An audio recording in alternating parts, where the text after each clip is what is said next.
Not that long ago, buying a high-efficiency hybrid meant a great deal of compromise. You had to compromise on looks. They were pretty darn funky. You had to compromise on performance, on handling, and on price. They were generally speaking pretty slow and more expensive than comparable non-hybrids.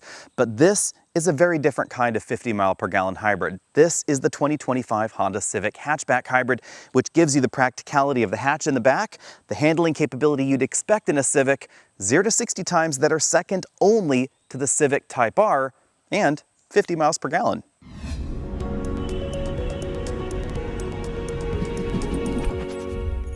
Now, 10 years ago, if you told me that we would have a 50 mile per gallon Civic that looked great and handled well, I would have believed you, honestly. But if you had told me we'd also have a 50 mile per gallon Prius that looked decent and had nearly 200 horsepower, I would have said you were lying. But that is the world we live in. The direct competitor to this is not the Corolla hybrid, I would argue, because we don't have a hybrid hatchback Corolla. It's actually the Toyota Prius, which has seen a new lease on life, a significantly more aggressive and more attractive front end, but still more futuristic looking than the average entry in this segment. 50 miles per gallon and nearly 200 horsepower. Of course, if you want to go over 200 horsepower, you can get the Prius Prime, which has excellent performance as well. But if my money were on the line, I would take the styling of the Civic. It definitely is aggressive, but it's not quite as spaceshipy futuristic as we find in the Prius. Let me know which one you prefer. I like aspects of both, but this is a bit more mainstream, a bit more typical vehicle, whereas the Prius is still screaming, I'm a hybrid, just in a much more attractive way than ever before. Of course, we have full LED headlights up front with the LED daytime running lights and turn signals there, and multi-module reflectors. The big change for 2025, really, I would say the structural-wise or design-wise up front, is the lower bumper, which sticks out a little bit, kind of giving it a bit of an underbite versus the pre-refresh model, and that was for packaging of the hybrid system, increased cooling, and just a different look down here at the bottom. The extra protrusion is most notable from the side, not just because of the actual bump out here, but because of the way they've integrated it into the side of the Civic. Let me know what you think about that look. For me, that's the only controversial angle that you'll find both on the Civic hatch and on the sedan. Now, speaking of the hatch, this is not the hatchiest hatch around. You'll certainly find more of a vertical hatch in the Corolla hatch, but this is actually quite a bit more practical in many ways because this is a lot bigger than the Corolla hatch. The Corolla hatch is actually significantly shorter than the Civic, as you can see on that chart down there at the bottom of your screen. This is, in all honesty, more of a sportback or liftback design, which does mean reduced practicality versus something like a Civic wagon, if that would ever exist again. But we do have a lot of practicality inside because of the length of the cabin. So if you're looking to carry longer items inside, like skis or go shopping at IKEA, something like that, this is certainly going to be more practical than the shorter cabins. And again, right in line format-wise with the Toyota Prius. The difference between this and the Prius is that Honda has really kept a lot of interior practicality, whereas with the Prius, Toyota was looking for that futuristic swoopy shape, so the greenhouse really comes up there, really reducing rear visibility, and the roofline comes down, really hampering rear headroom and cargo practicality. Once upon a time, the Prius was pretty bubbly in the back, and it had a huge cargo area in the rear. It was almost small crossover sized. But that's simply not the case anymore, and now the Civic actually has the more practical cargo area. I'll talk about this more in the drive section, but the Smurf Blue model we're looking at today is the Sport Touring trim, so it's the top-end version of the hybrid hatchback, and that means that we have the widest tires for the hybrid lineup here, 235/40 R18s. These are relatively wide tires, especially compared to the average mainstream hybrid in this segment, the Elantra hybrid, the Prius hybrid, the Corolla hybrid, etc. Keep in mind that the Civic platform was designed not just for the Si, but also for the fire-breathing Type R. And because of that relationship, you could actually swap in a decent number of suspension modifications onto the hybrid hatchback if you wanted to, and clearly wider and grippier tires. Not only is this going to be quicker 0 to 60 in most people's hands than a Civic Si, you could actually get this to handle just about as well with some relatively simple modifications. Swap in some summer tires, maybe swap in a few suspension tweaks, maybe some components out of the Type R or the Civic Si, and you'd have yourselves a 45 plus mile per gallon high performance model, which I really hope Honda produces themselves someday. But that's not the world we live in, so let's get back to what we do have, which again is the Sport Touring trim. I had expected in the top end trim to get full LED taillights, but instead we have combination lamps here. So the turn signals, which are amber, nice touch, those are incandescent, rather unfortunate in my opinion. I would love to see full LED lights in the back. I think that would really help the positioning of the Civic as one of the more premium entries in this segment. Of course, Sport Touring and hybrid badging going on right there, and the blacked out lower portion of the bumper, which is not shiny plastic. Thank goodness. This is a matte plastic black bottom trim, which means it's not going to show scuffs and scrapes quite as easily as some of those shiny bits. We of course have parking sensors all along the back bumper, and the complete suite of Honda's latest driver assistance tech, including adaptive cruise control, their aggressive lane centering software, autonomous emergency braking, blind spot monitoring, rear cross traffic detection, and this trim also has front parking sensors to complement the ones in the back. When Honda announced that there was going to be a new Civic Hybrid, I wasn't surprised, because it's not the first time we've seen a hybrid system in the Civic. But when they said they were not redesigning the 1.5-liter hybrid from the old Insight and instead just grabbing the hybrid system from the Accord and jamming it under this hood, I was surprised, because there's some significant benefits to doing that. There's the most obvious, which is the extra power. Even though power levels are reduced versus the Accord, it's pretty close, 200 system horsepower, and apparently a lot of the difference has to do in the different intake and exhaust plumbing for this system, because we have that smaller engine bay and just a little bit of software adjustment to make it more appropriate for the Civic. But the same components are here that are in the Accord. And that's the other benefit. If you're worried about longevity or just parts availability in 10, 15, or 20 years, it's going to be a lot easier, because this hybrid system is basically the same in the CR-V and in the Accord and now in the Civic in terms of the core components. So the core engine, the motors inside the transmission, etc., a lot of that is exactly the same, so it should be a lot easier to find repair or warranty replacement parts, etc. in the future. But then, again, there is the power. Now we should talk about that power, because this is an area where Honda and I have a tiny bit of a theological disagreement, I guess you'd say. On that side of the engine bay, we have a 181 horsepower electric motor. Below about 40 to 45 miles an hour or so, that motor is the only thing that can move the vehicle down the road. So in my opinion, max system horsepower is 181.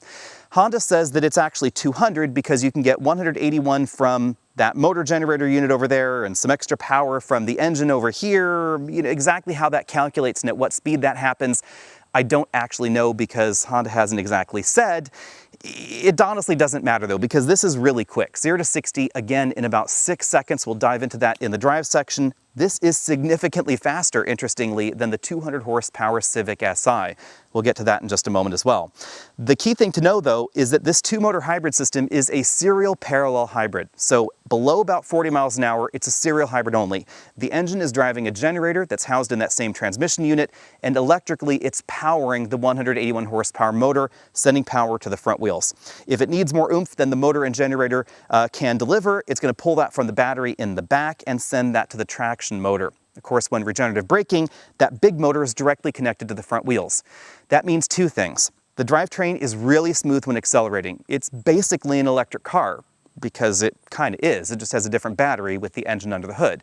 And when regenerative braking, it's going to be significantly smoother than the Elantra hybrid or any other Hyundai and Kia hybrid, because the motor is directly connected to the front wheels. It doesn't have to go back through a stepped automatic transmission in order to get basically to the generator unit and to the battery. Now on the downside, when this is in its parallel hybrid mode, there is a fixed ratio between the engine and the front wheels. It can close a clutch pack between the two motor generator units and send power directly to the wheels. That's sort of like a car having just fifth gear.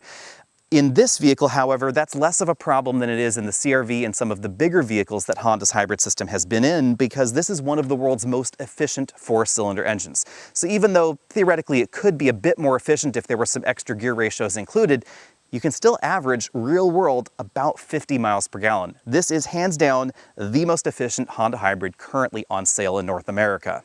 Jumping inside the Civic, we don't really find much of a change for 2025. Even in this top-end trim, we still don't have any adjustable lumbar support. In terms of the seat design, that is the one thing that I would love to see, even if it was a manual adjustment for the driver, because the seat back just feels a little bit too flat for my preference.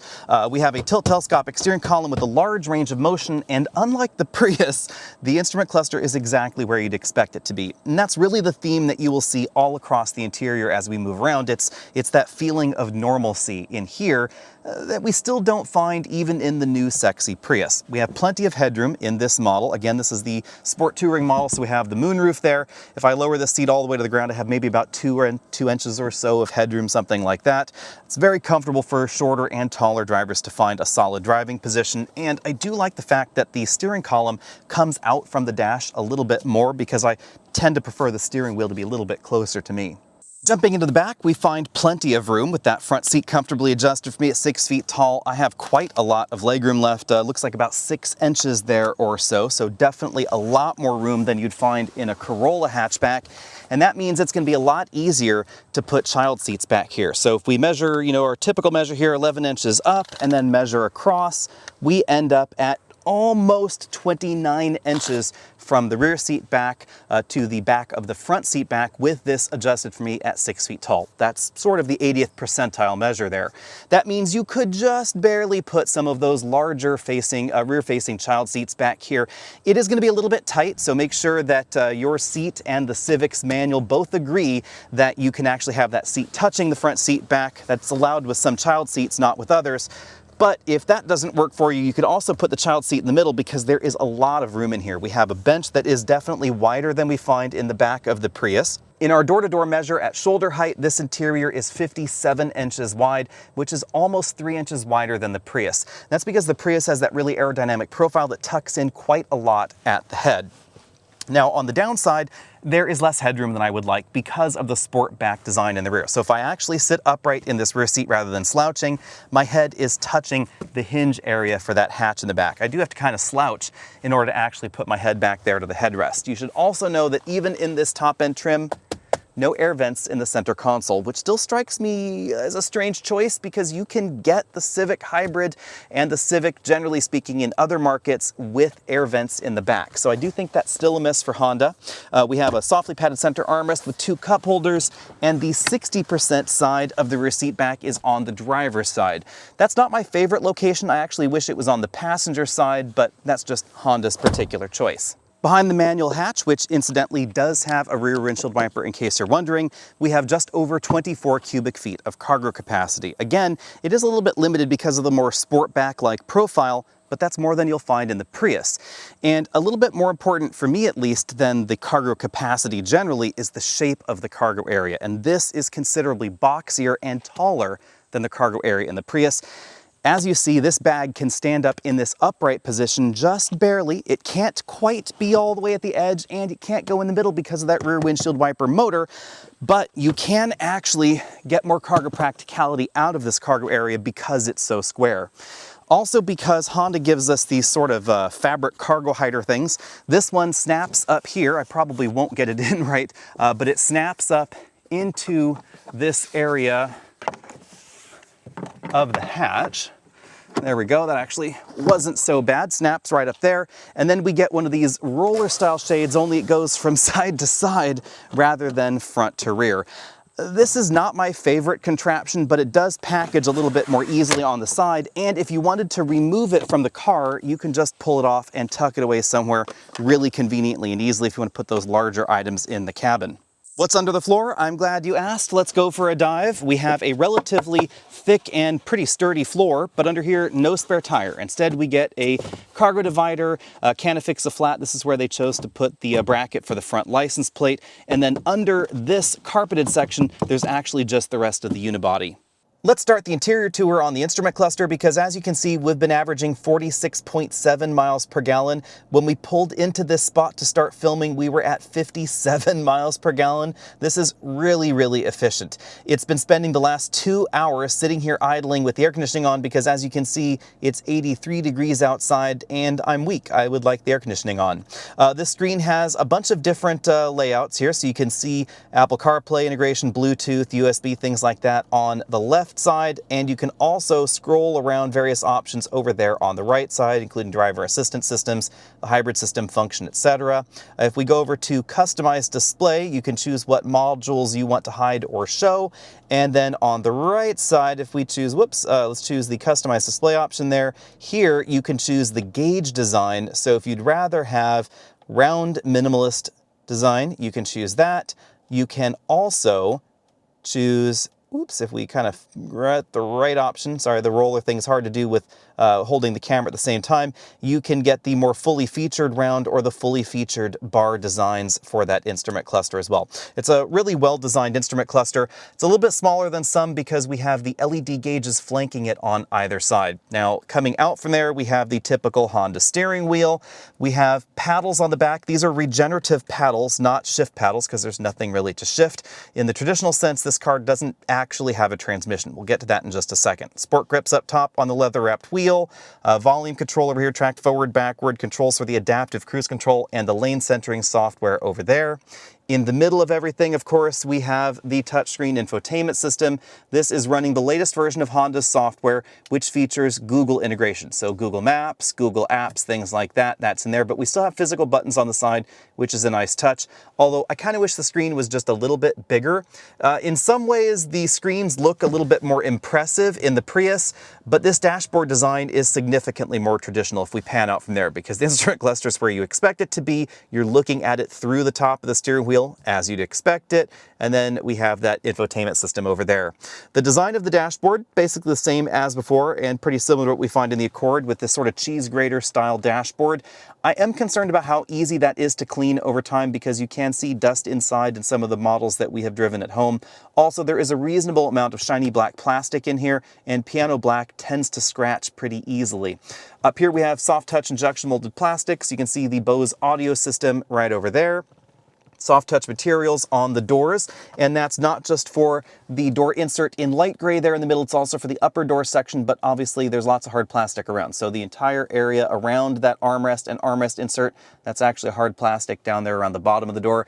And yep, that is piano black going on right there.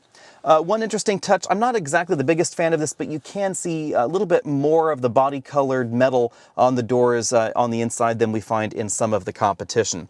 Before we take a look at the seats, let's go back to the center console though, because we have the dual zone automatic climate control here. Red start stop button right there on that side.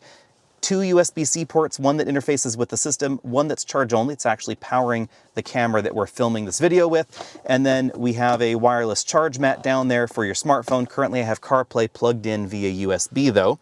Fortunately for the piano black haters, we don't have piano black in the center console. This is not going to show scratches as easily, and that's definitely my preference. We have the drive mode selector here, auto brake hold, and the electric parking brake, and then a pretty decently sized center armrest with this selectable little storage tray inside, and then a surprisingly deep storage well. That's actually much deeper than average. You couldn't fit a gallon of milk in there, but honestly, it's pretty close. Up on the ceiling, we find the controls for the map lights, the sunroof, a sunglass holder right there. You can see the fabric roof lining, and then of course the pretty standard sized moonroofs. No panoramic moonroof going on in this model. We have height adjustable shoulder belts for the driver and the front passenger, and height adjustable headrests as well. This model is the Sport Touring trim, so we have the leather upholstery that you see in this model. It's a little bit difficult to tell on camera, but this is not tan. It's actually sort of a very light gray. I kind of like the interior contrast of the light gray with the dark gray. Going back to the back seat for just one moment, you might be wondering where the battery is located in this hybrid. Well, it's under the seats, and that's why we have that little grate just under the rear seat bench. I know I spoke about this earlier in the video, but we need to talk more about the design of Honda's hybrid system, because that's key to understanding what's going on when you get this out on the road. Even though Honda calls this an eCVT sometimes, just like Toyota does and occasionally Ford does with some of their hybrid systems, it doesn't have a belt, it doesn't have a pulley, but more importantly, it bears no resemblance mechanically to the hybrid systems that we find in the Prius or the Corolla or any of the Ford hybrids as well. This is a true serial hybrid below 40 miles an hour. So if I slow down here and I speed up, you may hear the engine revving when I floor it, but the engine's not mechanically sending anything to the wheels. It's generating power with that connected generator, sending it electrically to the motor, and that's driving the vehicle forward. And that's why when it comes to the acceleration profile, this is very EV-like. So I hit the gas pedal here, we get very linear acceleration and a lot of torque, because electric motors have a lot of torque. So 181 horsepower, gobs and gobs of torque from that electric motor. Honda has really done a good job keeping torque steer at bay. You do feel it now and then, but it's really, really well controlled. I mean, just as you'd expect out of the company that also gives us a Civic Si and a Civic Type R, etc. You'll really notice that on uneven pavement or in some of these rural areas here where you kind of have to dart across an intersection. That's really well in control. However, you will also notice, if I do this again, that we get imitation transmission shifts. So let's just turn right here. A little bit of wheel slip there, lots of torque. Shift. Sort of shift. What's going on? It's not an actual shift because there are no gears. There are no speeds in this transmission. All Honda is doing is having the engine rev up, and then they're having it lower, and then they're having it rev up again, because this transmission apparently confused some shoppers. They didn't like the fact that when you floored it, it just hung out there at 100%. That was obviously the most efficient thing to do as far as getting you to 0 to 60 quickly, but customers thought it sounded weird. It was too CVT-like. So Honda said, well, okay, we'll change it. The downside is this could be even quicker 0 to 60 if they just let the engine hang out there at its max RPMs.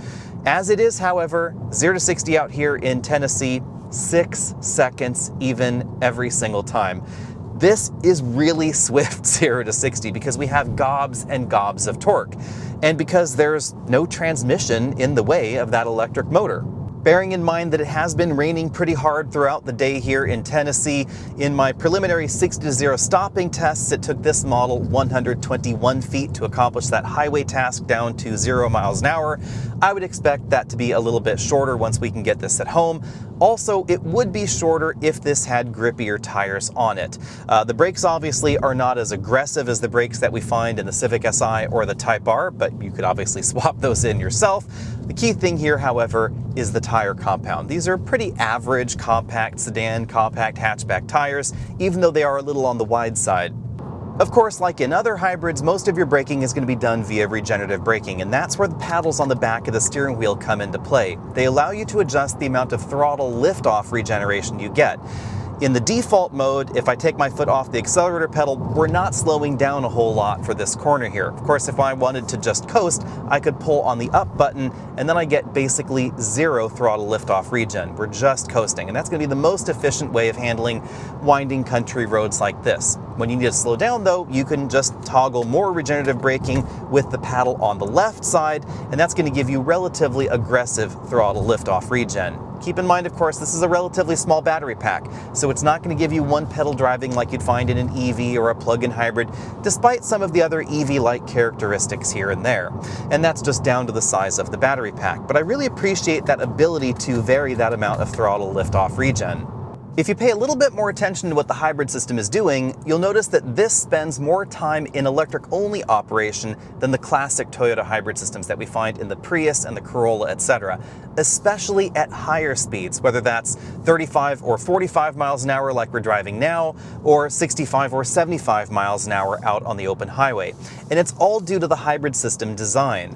Because this has just one ratio that it can use at higher speeds to operate in parallel hybrid mode, where the engine is directly powering the wheels, it chooses to take a different course. So right now, for instance, it's charging the battery because the battery is at relatively low state of charge. And then if I drive gently here, once the battery is charged, it's going to turn off the engine and drive electric only. So right now it's actually moved to electric only operation, and we'll cruise along in electric only operation even at moderate throttle applications until the battery is discharged. Then it's going to go back to parallel operation, start the engine, generate power, charge the battery, then switch back into electric operation. So definitely different out on the open highway. The single fixed ratio is the main reason that Honda's two-motor hybrid systems are often less efficient at higher speeds, we're talking 75, 80 miles an hour like you do in Texas, than Toyota's hybrid systems, because we just have that single ratio to choose from. However, interestingly, in the Civic lineup, likely because of the smaller dimensions, the lighter curb weight, the better aerodynamic profile, etc., the difference here is much more muted. So thankfully, because of the higher speed limits we have here in Tennessee at the moment, I was able to spend my earlier portion of the day with the cruise control set to 74 miles an hour. I did a 30-mile run in both directions, and we were actually averaging well over the EPA score, 49 miles per gallon out on the highway. According to the EPA's highway estimate, which averages just 48 miles an hour, this is rated for 45 miles per gallon. And in mixed driving like we've been doing today, where we've been driving on certainly a lot of country roads like this, but also interstate, some urban driving in Nashville, etc., we averaged 55 miles per gallon on the way to the filming spot, and currently overall we're running at around 49 miles per gallon. This is seriously efficient.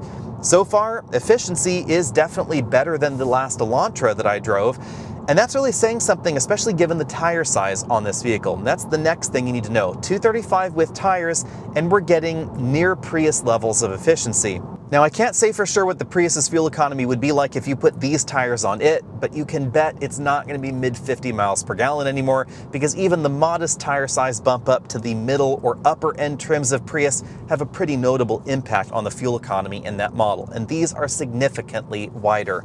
And it still wouldn't handle like a Civic. The handling here is fantastic. We get really excellent turn-in, a nice steering feel. It's relatively direct. There's not an enormous amount of feedback coming from the front, but it's really not far removed from something like a Mazda 3.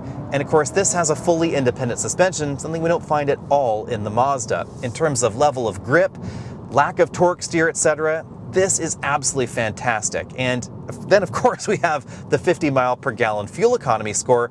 Even driving this harder out on some of these roads, because it's certainly fun to do, this has a really great feel out on the road, and we've been averaging about 40 miles per gallon when you start beating on it a little bit harder. Really, really solid numbers. Admittedly, we do get a little bit of gruff engine noise into the cabin sometimes, but I think overall Honda has done a really good job finding the right balance here.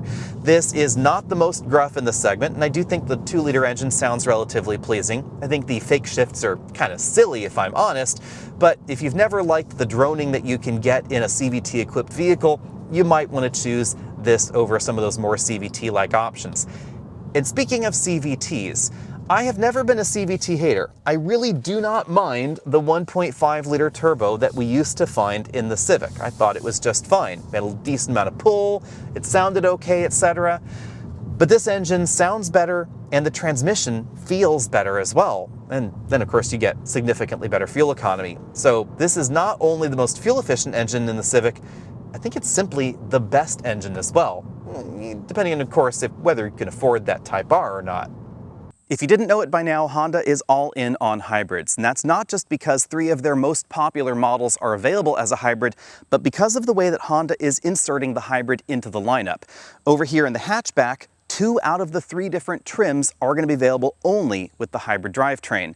In the CR-V, which is their highest volume model, they have sort of a hybrid sandwich going on, where we have regular drivetrain, regular drivetrain, hybrid drivetrain as you work your way up the ladder. But about half of CR-Vs are hybrids right now in North America, and I expect on the Civic side of things, over half of the hatchback specifically to be hybrids, probably about half to be hybrids in the Civic sedan.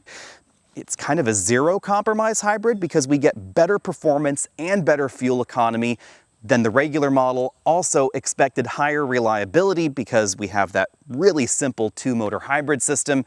And it's just simply the best model to get. Really, we don't have any compromises when it comes to handling or styling or interior volume or any of that we used to see in hybrids. Of course, there is the price tag, but that's actually not as big of a deal as I thought, because the pricing lineup is pretty similar to last year. The base model for the hybrid hatch is going to be $29,950.